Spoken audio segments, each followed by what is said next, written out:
Oh, hurrah!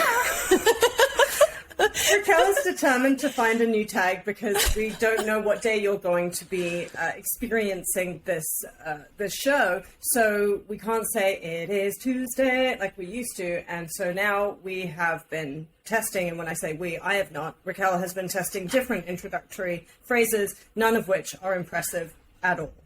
So I think we need "It is Tuesday" back. I think you guys should flood our DMs with votes on a tagline.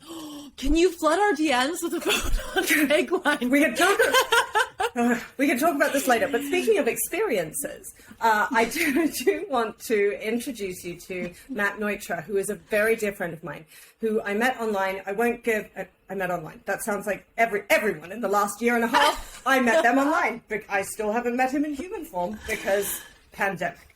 But Matt and I met at a music conference, and he is so incredibly talented at, what did I say? I think telling stories for humanity, based on and creating experiences that are human focused, that really foster connections.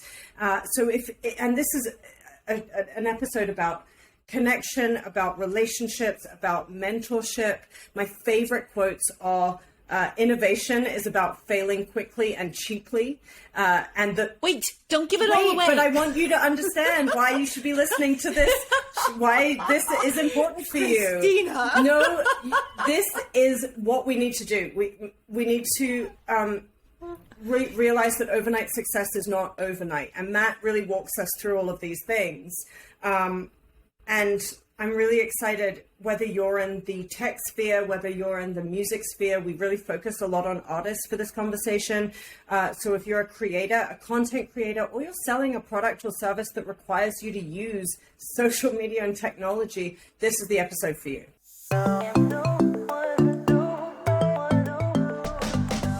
You're listening to Bombshell Brunches, where your hosts Raquel Rodenberg and Christina Lau sip and spill with badass babes every Tuesday morning. Oh, friend! Hello. Oh, hi. This is exactly how I met Matt.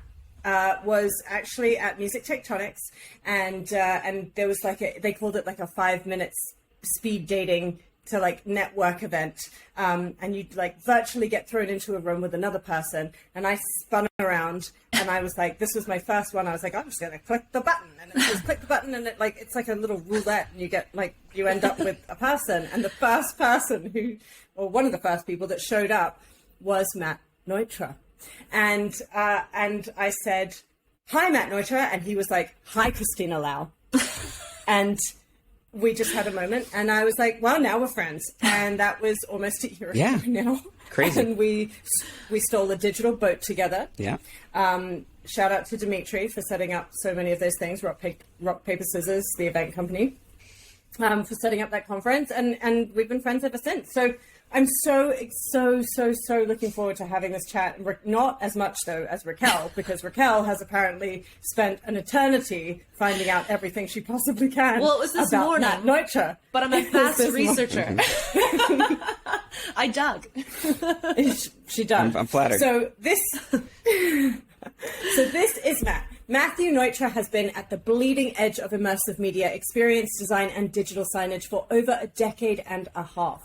His passion for storytelling, clear communication, and technology have driven him to experiment, tinker, I love that word, and build extraordinary experiences. These include a stereoscopic dome theater with a one-of-a-kind immersive audio, full-scale immersive Millennium Falcon experience, audio AR, immersive branch narrative, physical digital immersion, and all manner of spatial audio experiences. If you don't know what those things mean, don't worry, neither did I. We will find out. That is our game for today. Matt has a Bachelor of Sciences in Geology and a Master of Sciences in Geo-information Science, remote sensing, and worked on the precursor to Google Earth in the late 1990s. He likes rock climbing, ice climbing, his dog Cody, now Raquel, and he is also a Libra and enjoys visiting Vancouver, which is what we're working on, bringing Matt to Vancouver so he can come hang out with me and our other friend Dan. Yes. Was that a Great good intro. introduction? Thank you. Yeah. So Matt, welcome. Thank you for having me. And I'd like to say I'm flattered that I am on the Bombshell Brunch, even though I don't qualify as a bombshell, but I feel like in spirit I may qualify. But you can tell me. You qualify right? for it. Absolutely. You look bougie and beautiful. Thank you. And bold and brave. And those are our criteria. Those are our non-negotiables.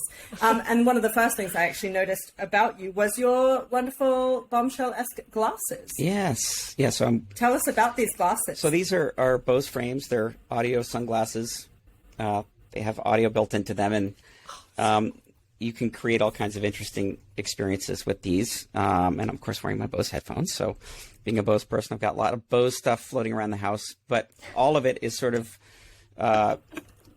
just equipment that I use to create unique experiences with audio and video, and all in the spirit of storytelling and connecting with people. So connecting people with other people, connecting people with information, and connecting people with culturally significant experiences under the umbrella of the brand.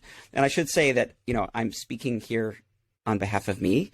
Anything I say does not represent Bose, the company, but I'm just hanging out with my friends, having a virtual mimosa and talking about career pathways and mentorship and experience design and storytelling and creative expression. Chickens. And chickens. And chickens.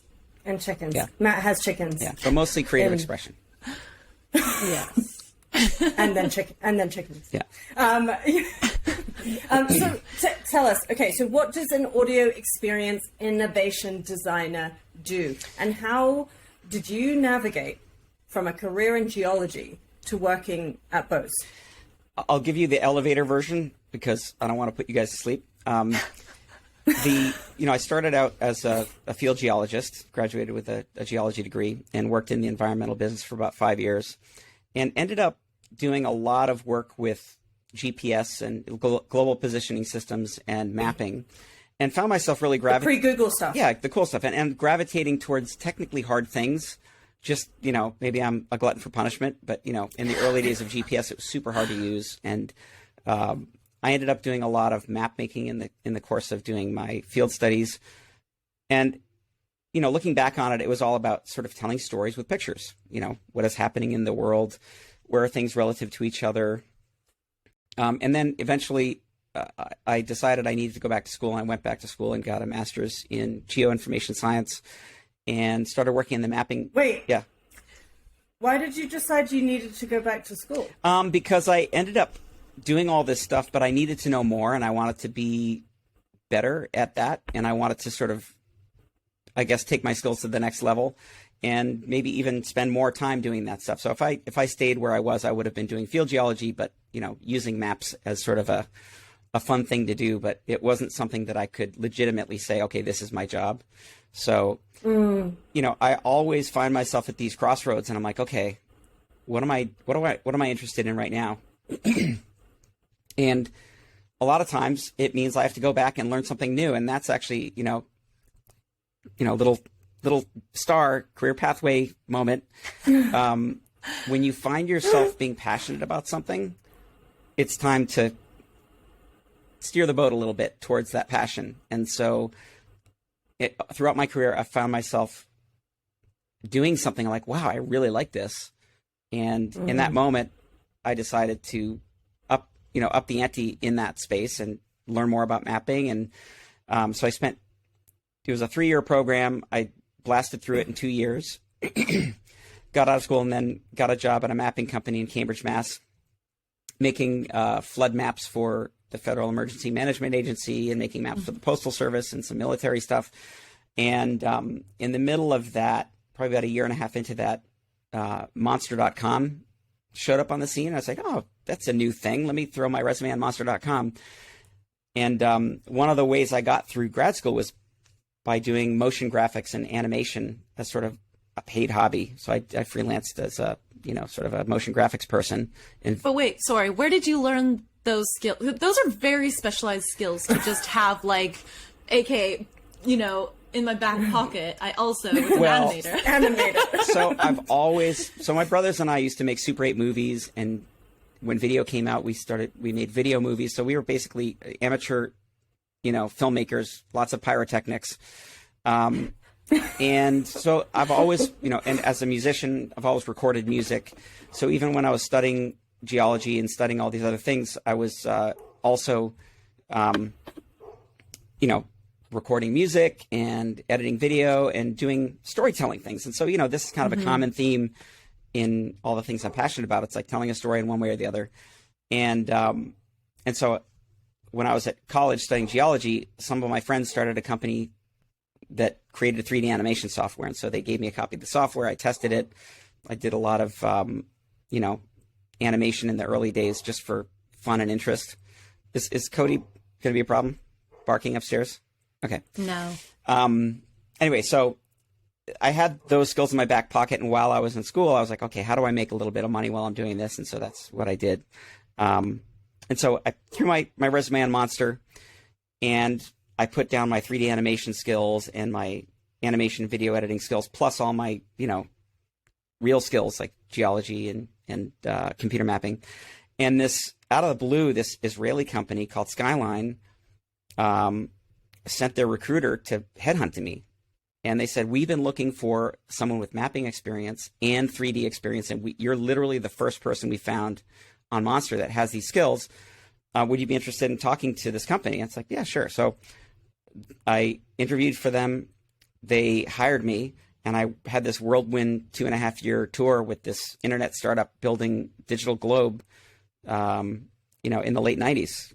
And when the internet bubble burst in 2001, they moved back to Israel, and I didn't. And I ended up freelancing for them as sort of a trainer for how to use their software. And then a friend of mine at Bose, who was the product manager for the Wave Radio, said, hey, this is creative position at Bose opening up to be perfect for you. It's basically creating interactive media for our automotive division.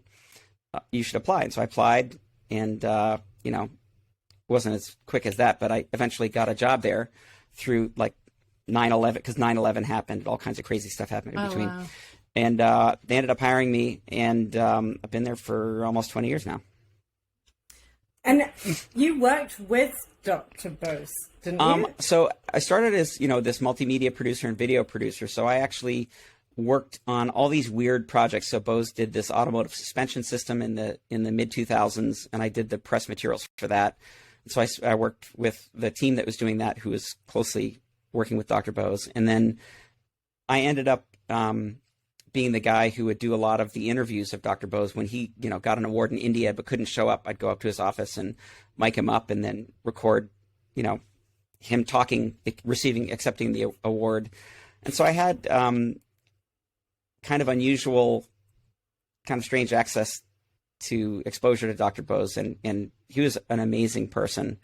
He was an educator. He was a professor at MIT, and the culture of the company has this sort of academic feel as a result. So I did get to interact with Dr. Bose quite a bit, and also have had a chance to be mentored by lots of really great people at Bose and before Bose. And we can talk about that too. I mean, like the mentorship part of it is sort of the culture of the company, and Dr. Bose had a very specific view on that Bose as a company was set up to help people realize their fullest human potential.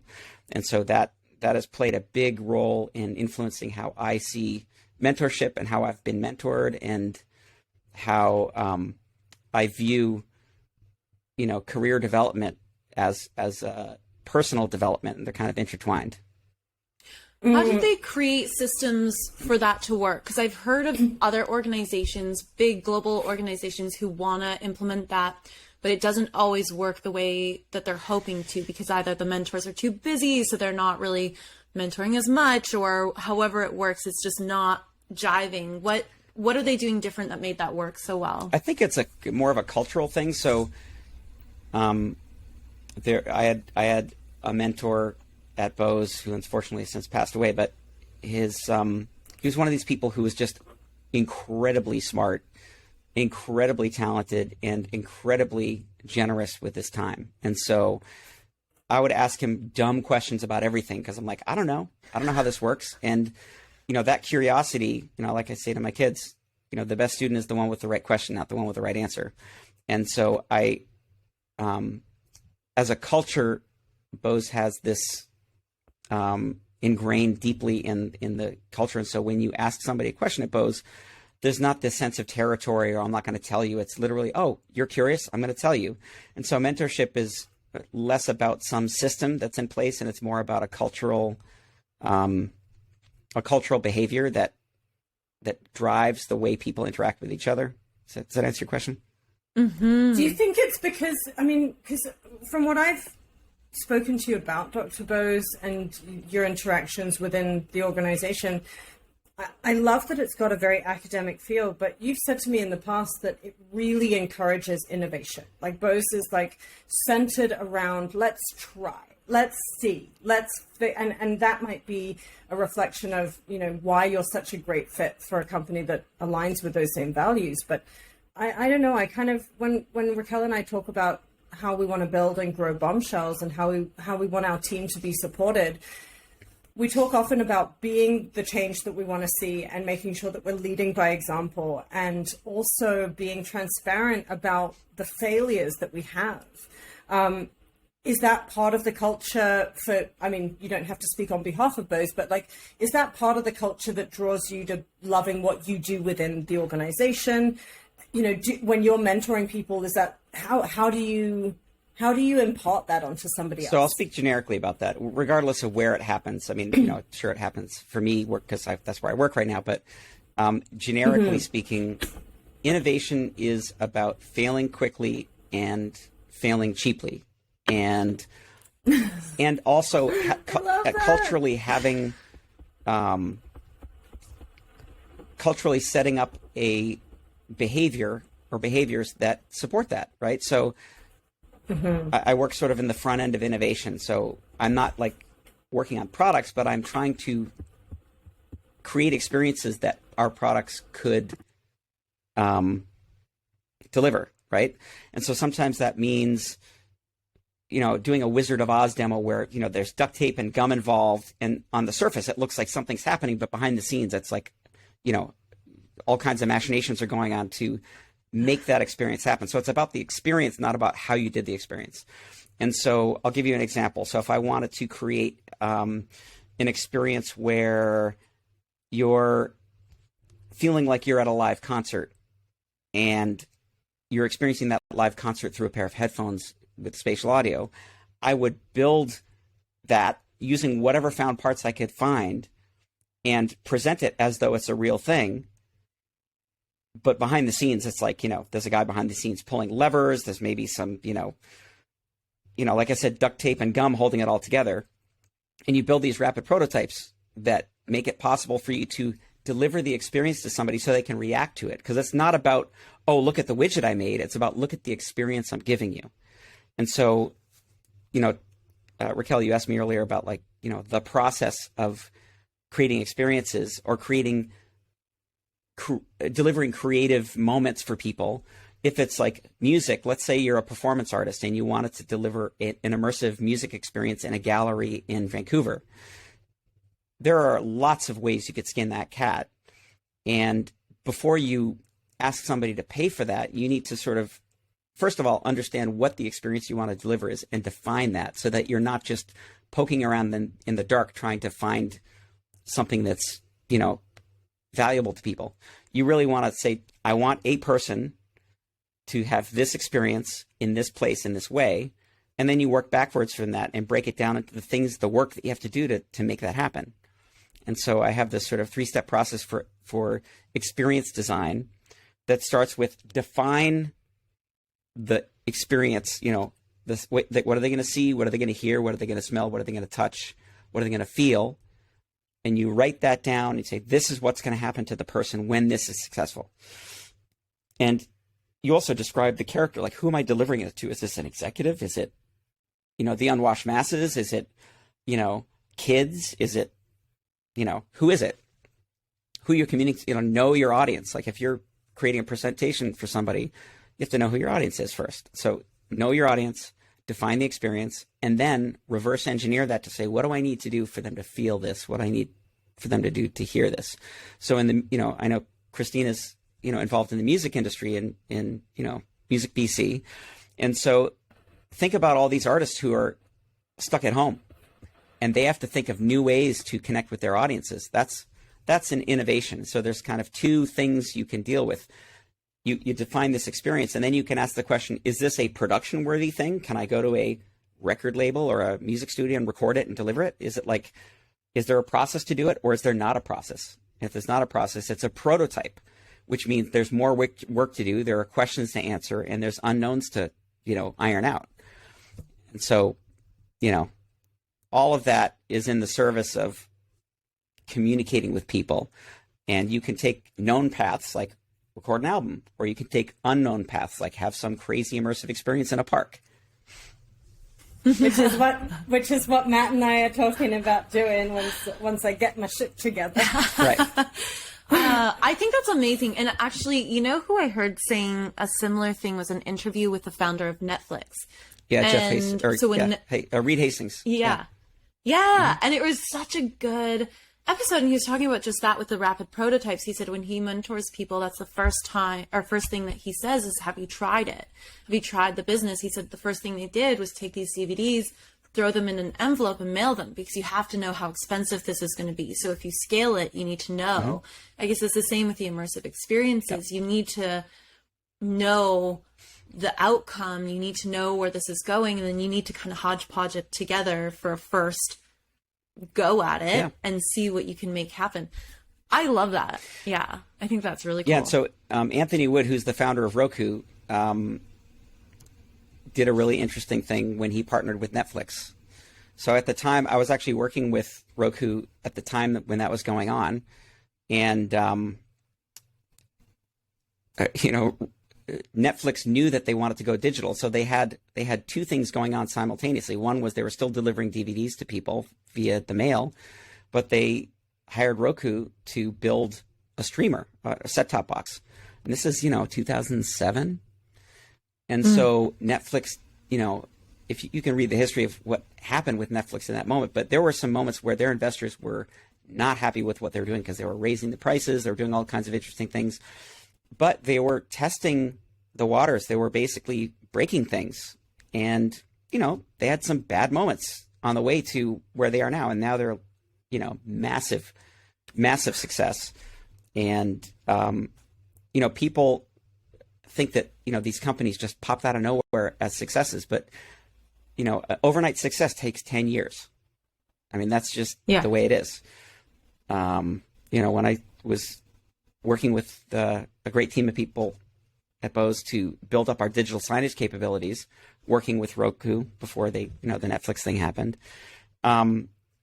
It was 5 years of just grinding, upstream swimming to make this thing happen. And once it clicked in and the value proposition was, valid and all these things happened, then, it became successful. But and it's easy to say, oh, wow, that's successful and it's working. But boy, was it, keeping constant pressure on the wound. You have to constantly push against these things because you're pushing a rock uphill. And if you let go, it rolls over you. Mm-hmm. And you have to get to the top of the hill before you can take the pressure off.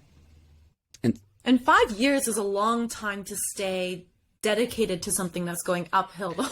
And honestly, anything I've ever done that's worth anything, at my job now or at any other job, has been years of painful persistence. And if anybody thinks that they're going to have overnight success, they're really setting themselves up for failure and disappointment, because it's about just staying with it. It's showing up. 99% of the time, it's just show up every day. And that's Stephen King says that about his book on writing is one of my favorite books. And he's like, just write. Yeah.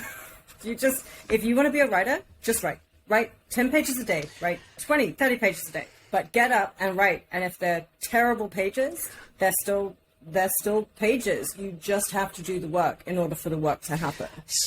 It's with everything. So let's, I want to keep the thread of mentorship and success, because, I don't want to hear myself just talking about stuff that I'm doing. That's not very useful to people. But what's more useful is to talk about how can you be successful as someone who's being mentored, and how can you be successful about being a mentor. And there's this really interesting contract that you have with people when you mentor them that is about trust. And it's saying, look, I'm going to help you be successful. You can tell me horrible things. You can tell me you're going to quit tomorrow. I'm going to stick with you. And, there's sort of this confidence that you keep with people when you're mentoring them, because they're going to have doubts, and they're going to have, they're going to be complaining about stuff. And you have to sort of keep some confidence there. So there's a big part of mentoring is trust. And the other part of mentoring is making a deposit in someone's piggy bank every time you talk to them. And this is whether you're mentoring them or not. So, I think I've said this to you, Christina.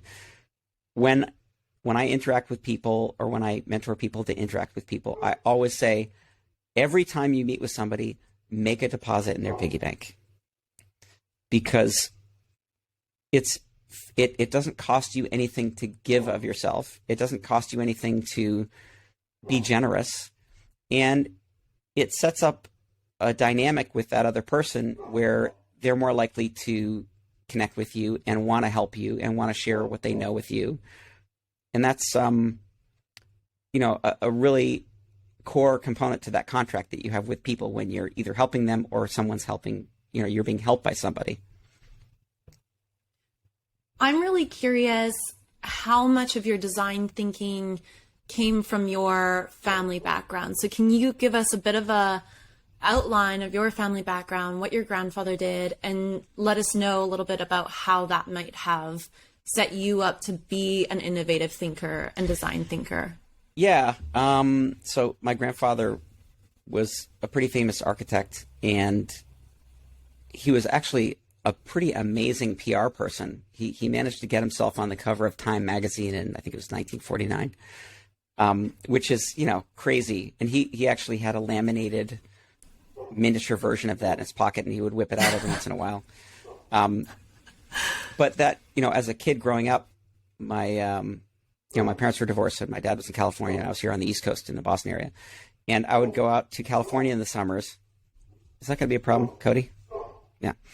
I was in California in the summers, and we would drive up and down the coast visiting my grandfather's clients and seeing these homes and being exposed to these really interesting, innovative houses that didn't look like anything else that I'd seen. And I think that had a lot of influence on that. This may be some genetics, but there's definitely some sort of family exposure that put me in the mindset of thinking outside the box and also not settling for things. Okay, this is going to... Is this a problem if I step away for a second? No, okay, go great. for it.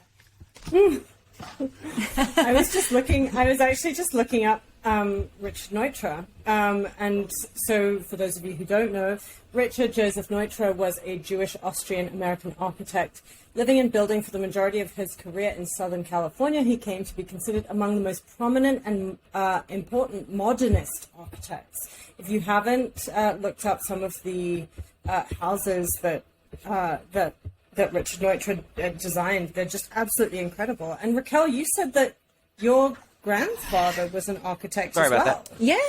Yeah. So I grew up with that. Oh. And then I believe he worked with Frank Lloyd Wright as well, which is pretty remarkable. And... Yeah, he came to the United States in 1923. Worked with, got connected with Louis Sullivan, the architect, and at Louis Sullivan's funeral, he met Frank Lloyd Wright.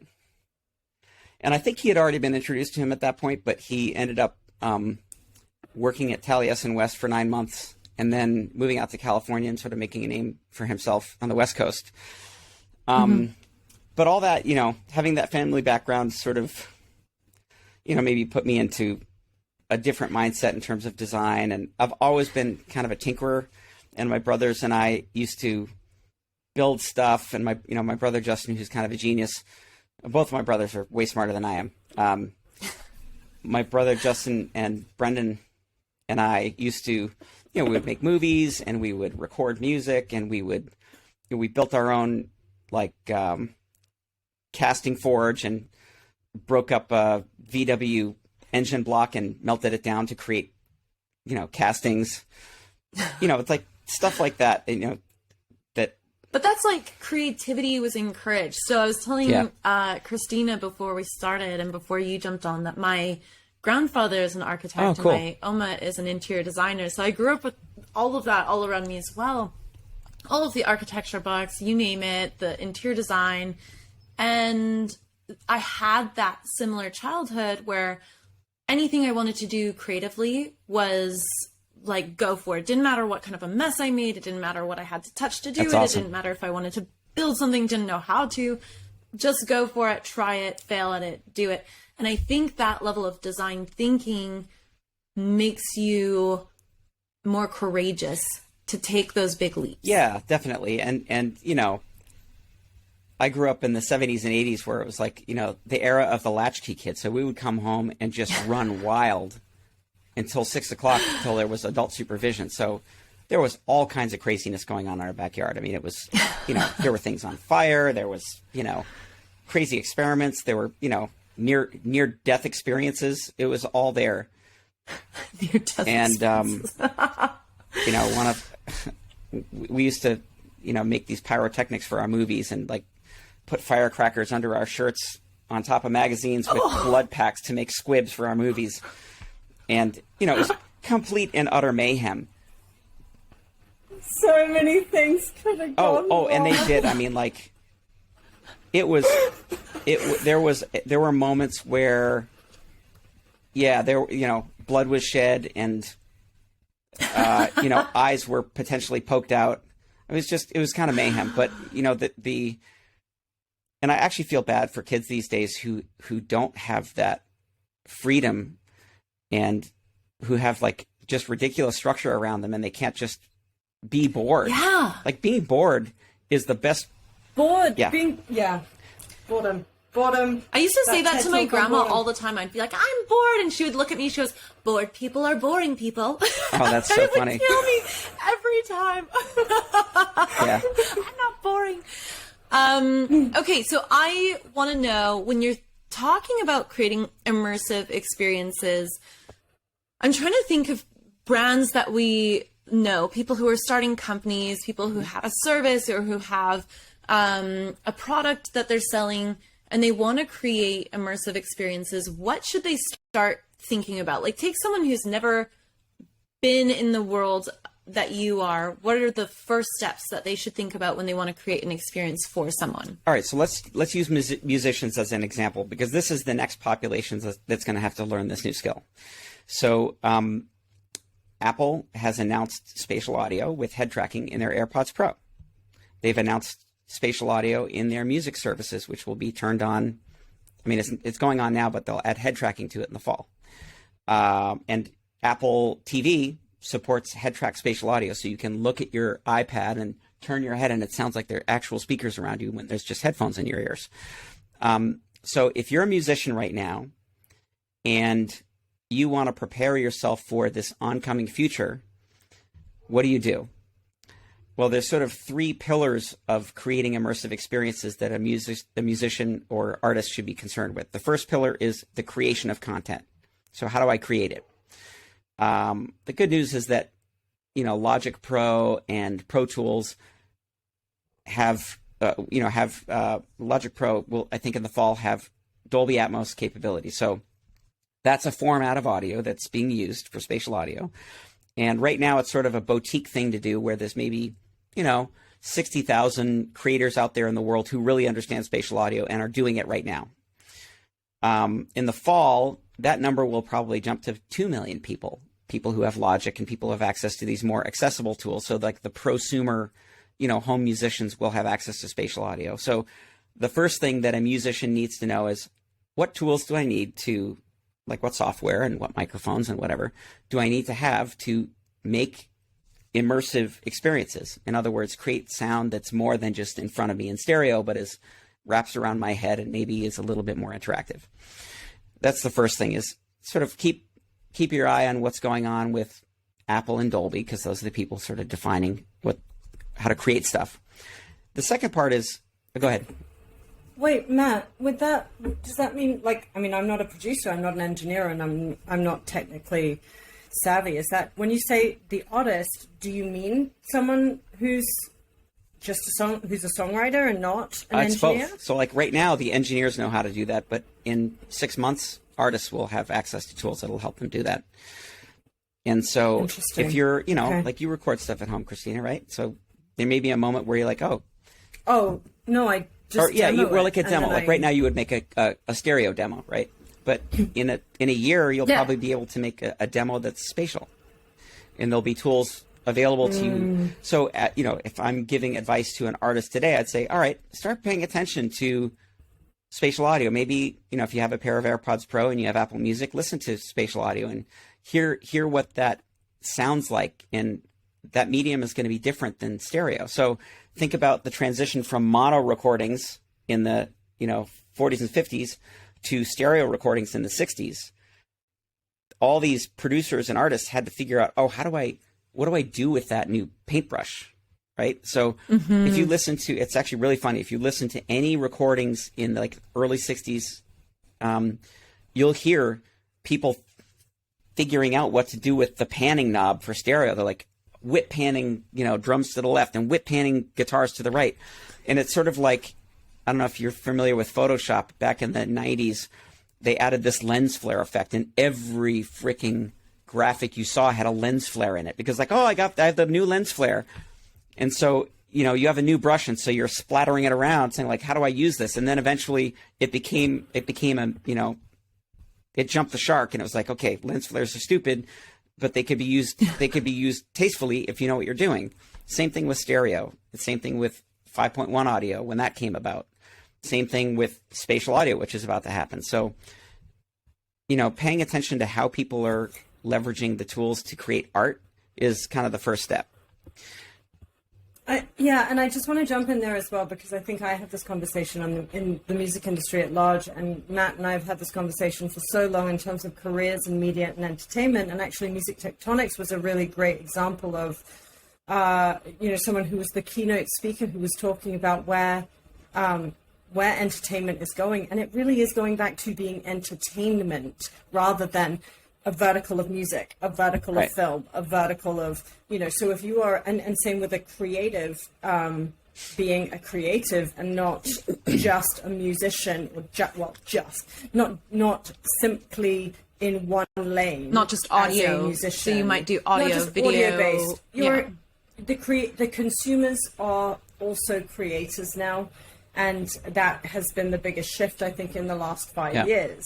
And so as we move forward, when you think about creative careers, and I think that's why this podcast is, the audience are creatives. Some of them are event planners. Some of them are, in totally different industries on the surface, but underneath it all, they're all telling just different stories. Yeah. So knowing your market and knowing what tools are available within that market, is really important. And I you think don't have being to know on the everything about forefront, if you can play and be on the forefront, then you can kind of jump the queue. Because I'm just thinking, if I have those headphones and I know they have those capabilities, then the first thing I'm probably going to think about is, where can I find stuff to use them to the maximum ability? Right. And if there's not much out there, then I might be sifting through stuff I otherwise wouldn't have. So if you're already playing with that and being on the forefront of that, then you might be able to increase that audience just off the fact that you played. I wonder what spatial audio podcasts will sound like, Matt. It's Christina's just in the corner over well, here. actually, it's funny you say that, because Dolby just sent out an announcement to creators 2 days ago, saying that spatial audio is useful for podcasts, and sign up for this webinar to learn more. So.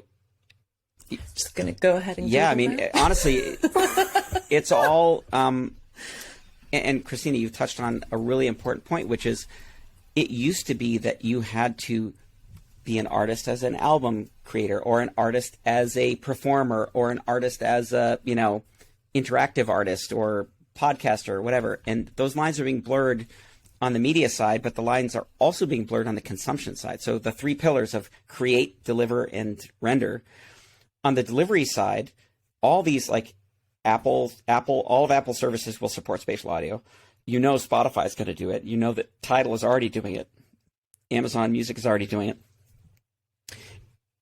The next space to see spatial audio is going to be TikTok. It's going to be YouTube. It's going to be Instagram. It's going to be all these places. And when that happens, it's going to go from boutique creators like, the 60,000 pro spatial audio creators to then 2 million prosumers to then 1 billion social media influencers. It's going to... You're saying the word prosumer. I know, I just thought about that too. Yeah, it's like people who are professionals, but they have a day job, which is the majority of musicians are struggling artists. Like the percentage of musicians that make a living doing music is very small. It's like, 1 or 2%. Full time, yeah, for sure. But okay, and this is the other thing that I wanted to, Matt, more than most people, I have a bee in my bonnet about that. I don't like that we glamorize one facet of the music industry and then, kind of relegate the rest into these people who are like, behind the curtains, like trying to figure out their own careers, and they're so de-glamorized. Engineers, producers, sound designers, all of the people who are behind the scenes or traditionally were behind the scenes are not celebrated in nearly the same way, right? And I think that's the problem with when we haven't really caught up in our career. We haven't caught up the media and celebrating the new wave of creative career is not... it hasn't caught up to the reality of what is, right? Like the closest we've gotten is influencers who are like, this is what I'm doing, this is where I am. But I think that the issue to me is actually the bee that I have in my bonnet is that we assume that making it in this industry is having a full-time career as a singer on a stage or as an actor in the lead role. We don't, anything aside from that is not designated as a success. And I have a big problem with that. And I think that needs to shift. But like I said, I don't think we're societally, we're not there yet, but it's coming. Do you mean by external success?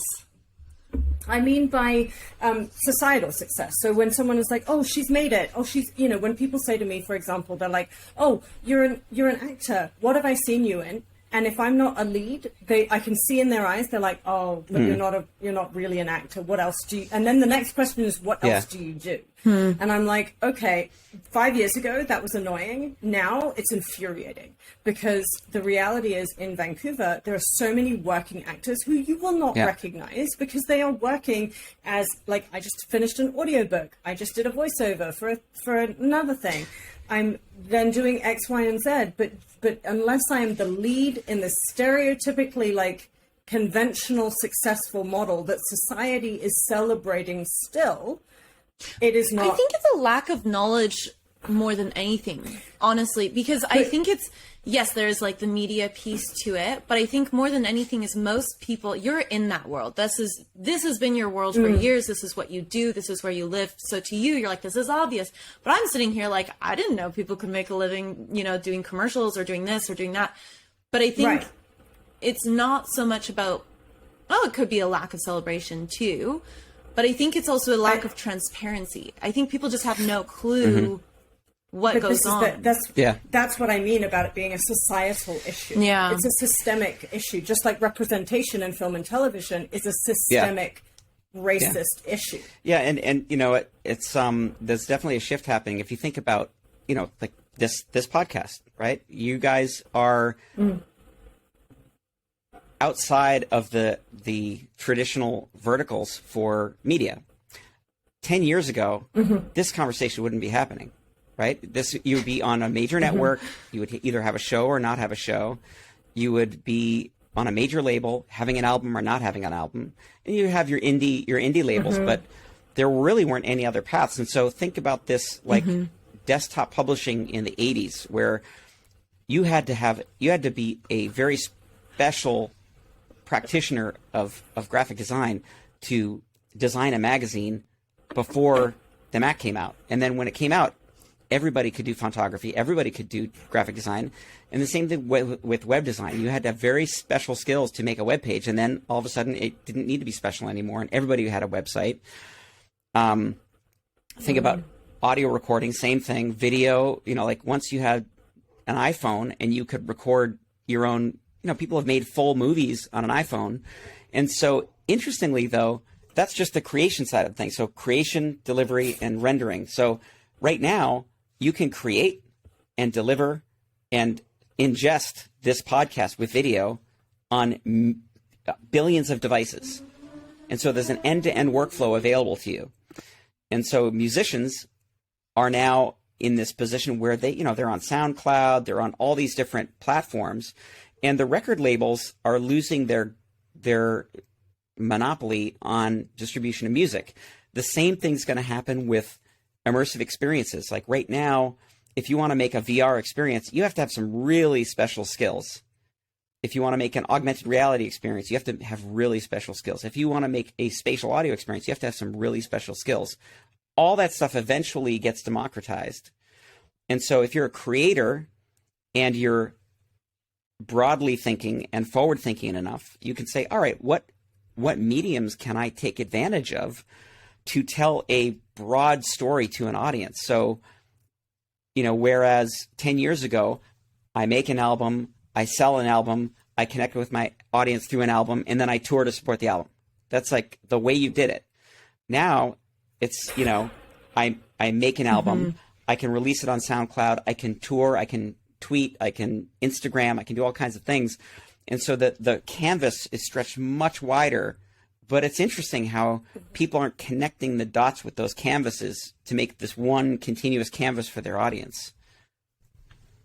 Well, I think it's hard because it's gotten to, well, firstly, I wanted to say I love that create, deliver, render model. And I think in the past, like that's broken down so simply and beautifully. But in the past, you would do one of those things. You would do your thing, and the workflow would be, I would create, then I would go and find a producer or find development deal or find whatever it is at whatever point in history I'm living in.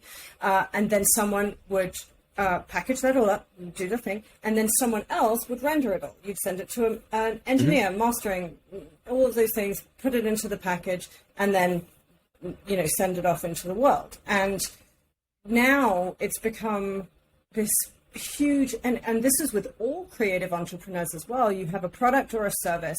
You are now, because all of these things are at your fingertips, you are now expected to know how to create, deliver, and render it, and have all this other knowledge. And people are like, well, all the resources are out there for you. And I'm like, yes, but I don't have all the time in the world to be an expert at everything. Yeah. I don't know how to make these choices. As an entrepreneur who just wants to sell cakes, I don't know whether to use, I've got Canva, I've got the other things. I have to learn how to use these new tools. Yeah. Shopify, where do I put all this stuff? And then everyone turns around to you and says, well, you just kind of figure it out. And it's like, okay, well, how many hours are there in the day? So coming back to what does it mean for an artist, giving advice to artists and mentoring artists? The create part is pretty straightforward. Like everybody knows how to record their music, whether it's spatial or not, it doesn't really matter. And then if you wanted to, if your goal is to have a really big audience, then you have to look across the landscape of things that can render audio and say, okay, what is the broadest audience I can hit? Is it iTunes? Is it Spotify? Is it SoundCloud? And then if you're doing something special that's outside of the traditional workflow, and workflow is the thing. If you understand the workflow of your creative endeavor, like how do I get from I think of it, I create it, I deliver it, and someone can hear it. If you're creating a virtual reality experience, there are a couple million virtual reality headsets out there. So you've immediately slotted yourself down to a couple million people. If you say, okay, I'm just going to record audio and it's going to come through your ears on headphones, you have 1 billion people that you're going to reach. And so if you're a creative person and you're trying to deliver experiences, the path you choose, whether you are aware of it or not, determines the size of your audience, the maximum size, the total addressable market for your experience is determined by the thing it's going to be played on. So if you're playing something on broadcast TV and you have the good luck to have access to that channel for delivering content, there's a knowable audience that you can have for that. So on the creation side, the choices you make up front determine how many people you hit on the end. And so as a creative person, that's a lot to digest. That's a lot to know. But, if you want to take good advice and leverage it to your advantage to have a bigger audience or have a specific audience, think about it in terms of how am I going to create it? How am I going to deliver it? And how many people will be able to experience it when it's rendered for them? And that's just kind of a filter you can put your ideas through to say, what's the maximum number of people I can get in that moment, in that experience. But, it's also, there are only so many hours in the day, and you also want to pick a path that has the right amount of resistance for you. If you're someone like me who loves pushing rocks up hills, great. Pick the hard way and do something really crazy and on the bleeding edge. But guess what? You're going to have a small audience, and there's going to be tears. They're going to be, or if you're like me, you just try. I'm like the person that's like, take one little step. And that's valid. Yeah. And then I try and do a really big thing, but I have friends like you who I'm like, hey, I'm thinking a wild thing. And this is what I think we speak about so often in the podcast is build your friendship circle with people who are like, yes, here's how we can figure out how to do this. Or if you're like, I'm scared, they just go, yes, okay, we'll stand here together. That's actually a great segue to the next part of this conversation, which is about the importance of connections with people. So if you're starting in a new thing, or you're in the middle of something you're an expert at, you are either a good connection for someone else, or you're a good candidate for a connection to someone else. And your connections with people are really the only thing you have as a creative person, as a human being, as somebody who, wants to move through the world successfully. Everybody you interact with has something unique and special. Coming back to this, kind of idea of helping people live up to their fullest potential. The best way to have relationships with people is to be authentic and have, and also be authentic in what you don't know. Because what's really amazed me in my career is when I got into the headspace of not knowing things is when I really started connecting with other people. Coming to someone and saying, whatever you're doing is black magic to me. Tell me how it works.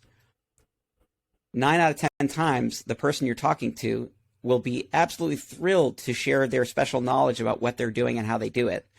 And obviously you need to be respectful of that and, don't take advantage of it in a bad way. But being genuinely curious is one of the most powerful ways to connect with somebody else. And that's how you can build really meaningful relationships and also really meaningful collaborations. Like, you find somebody who knows something that you don't know, and then you find out what you know that they don't know, and their chocolate, your peanut butter, and you have a Reese's peanut butter cup. You're off to the races.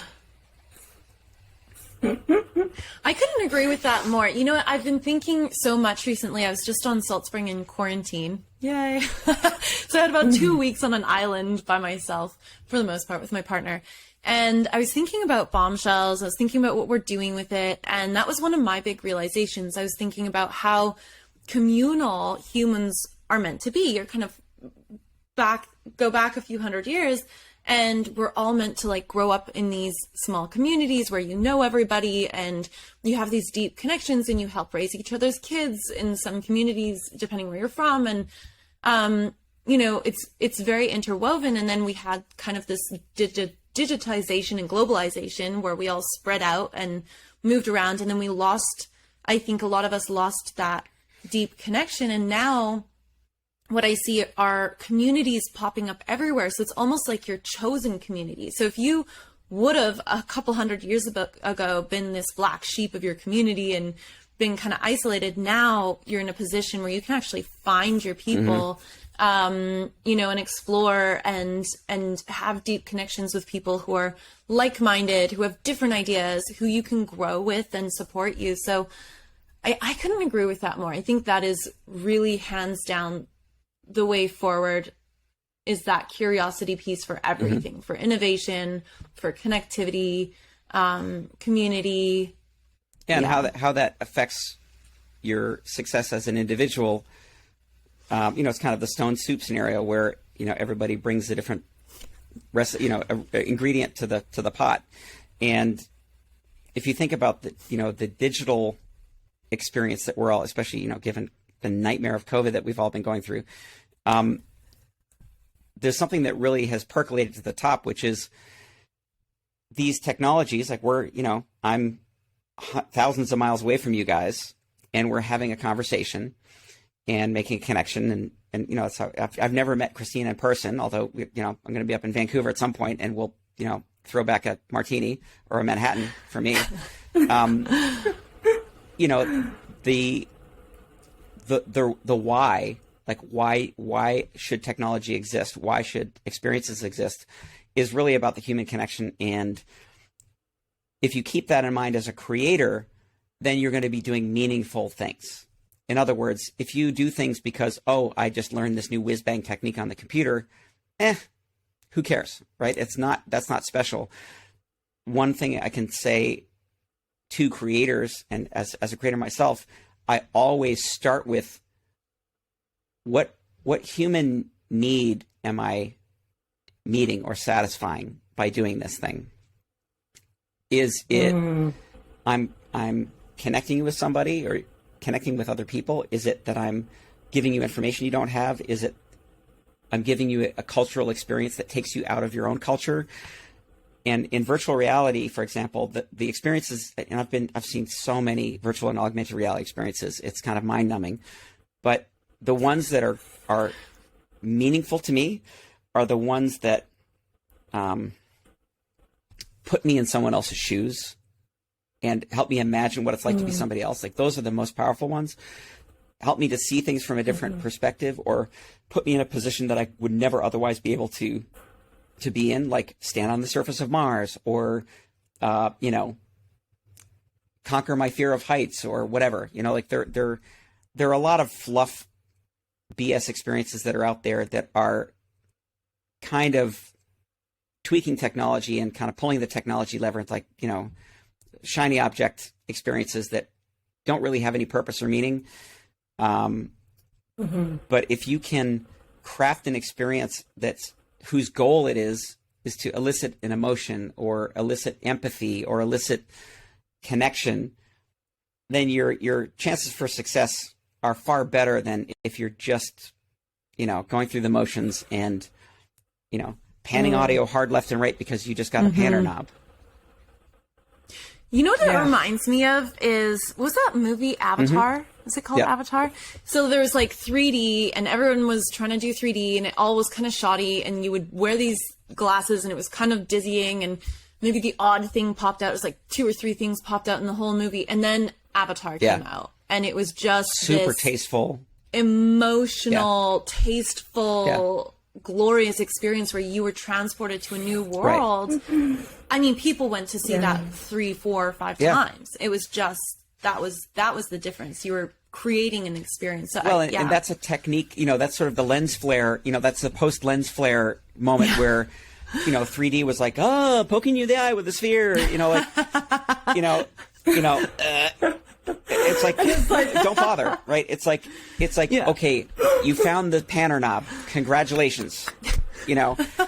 But with Avatar, you know, James Cameron was always on the bleeding edge of stuff, and Jim Pace, as 3D cinematographer, you know, has been doing it forever and ever, and so they understand all of the pitfalls of that technology and that medium, and they did some super innovative things in that movie. And so when you watch that movie, it is there's a sense of immersion because it's dialed back. Like you go up to the edge of the effect and then you pull it back a little bit. When I was at UMass Amherst studying geology. Before I studied geology, I was in the music department, in the theater department. And when I was in the music department, I spent a whole semester recording an album for the jazz band. And so I spent an entire semester recording the same songs over and over again, finding the best cuts, mixing them. And I sat in the studio with a good friend of mine who's, a pretty well-known recording engineer now. And I was like, Mark, how do I know when the effect is too much? Like, reverb or whatever it is I'm putting on. He's like, okay, what you do is you turn it up until you hear it, and then you dial it back up a notch. And so in any creative endeavor, when you're using an effect or a technique or, I always come back to that advice. And like, you dial it up till you can hear it, and then you turn it back a couple notches. And that's when intuitively you get the feel like, okay, I can feel it, but I can't hear it. Or I can see it, but I'm not looking at it. Yeah. And so, that's the difference between Michael Bay, where everything's on fire and the world is falling apart, and like literally everything is turned up to 11, and it's just like sensory overload, versus, Benjamin Button or some other movie where the effect is kind of like, oh, I'm forgetting about the effect. I'm seeing the story. That's the same thing with immersive media. It's the same thing with virtual reality and augmented reality. And it's so hard. It's so hard to avoid the shiny object syndrome, where you're like, look at my panner knob, look at my 3D effect, and it takes incredible discipline to take your artistic tools, bring it to the edge, and dial it back a little bit so that you're not seeing it, you're not looking at it, you're not hearing it. You're feeling it. And it's part of it, it's enhancing the experience. And there are plenty of times where I'm doing spatial audio stuff and I'm mixing something and I'm hearing it. I'm like, I'll spend an hour saying, oh, wow, this is awesome. I can hear it whipping over here and whipping over there. I'm like, wait, that's all I'm hearing. I'm hearing it whipping over there. I've lost the music, or I've lost the story, or I've lost the... Yeah. And so, creators have to be so disciplined to not be a slave to the tool. I think what you do so well, Matt, is you build stories for humanity. And I think you do that in just these really wonderful, beautiful ways. And that encompasses the mentorship piece. It encompasses you calling your friend because you're like, I was just thinking about you, and music, here's some music. You build these stories, and I think you build them with humanity in mind. And I think we forget sometimes to do it because we're so bogged down by tools. And I know I get a lot of anxiety surrounding technology, and, it's so lovely to hear it. And I hope that our audience, as you're all watching this, you really understand that there are people in the world who really are on the same page. Sometimes we just forget that we're on that page. And sometimes we just need to remember, whatever we're doing, this is why we do it. And I think you highlighted that really well. Thanks. I mean, it's easy to forget the why. Like, why am I doing this? And, I'm not like some spectacular storyteller. I'm a good explainer. And so, I kind of know what my strengths are. And so when I'm talking to people or trying to mentor people, oftentimes I'm thinking, okay, what's the clearest way to explain this? How can I get this across to somebody? And the first step is really knowing your audience and understanding where they're coming from, because the words you say are, really need to be crafted to that audience. So if I'm talking to you and I know that you're, not technical, I fall into the trap of being too nerdy and too technical all the time. And so I have to really check myself and dial it back. But it's, it's a constant struggle to get out of your own head and really think about your audience. And whether you're creating music for some other person, or you're creating a story for some other person, or you're even just explaining something like a tutorial, it's really all about getting to know your audience a little better. And that starts with having a conversation and connecting with people. So. Yeah, I love it. I love it. Well, that's the perfect way to wrap this up. Thank you, Matt. We didn't even get to the chickens. Or the explanation of the dome. Oh, the explanation the dome of the thing. dome. My goodness. It's a story for another time. We'll have to have you back. We have so many conversations. We have to do an in-person one with a Manhattan, Yes. which I want to rename Oh, a that's very kind of Matt and so we'll wait till you're in Vancouver, and hopefully Raquel will be That would around be at that fantastic. same time. Thank you so much for joining us today. You are wonderful, such a dear friend, and I'm really glad you got to meet. Yeah, very nice to Raquel. meet you, Raquel, and Christina. Thank you for having me on. I still don't think I deserve to be on the bombshell orbit, but I'm honored to be led into the clubhouse even for a brief moment. Once a bombshell, you're always a bombshell. That's it. right. You just can't I'm honored. escape. All right. That's the bigger problem. It's really about the right question. See, the smartest people, the best students, the ones with the right questions and not the right answers. So you think that you are not going to be able to. You can't escape is essentially the... I'm okay with that. Yeah. That's it. Okay. We're in it. Yeah. Thank you so much. Thank you. Bye. Bye. Thanks for listening, Bombshells. In order to continue to elevate, subscribe and don't forget to click that little bell so you can get notified every time we have a new badass brunch. Until next time, stay focused, fierce, and fabulous.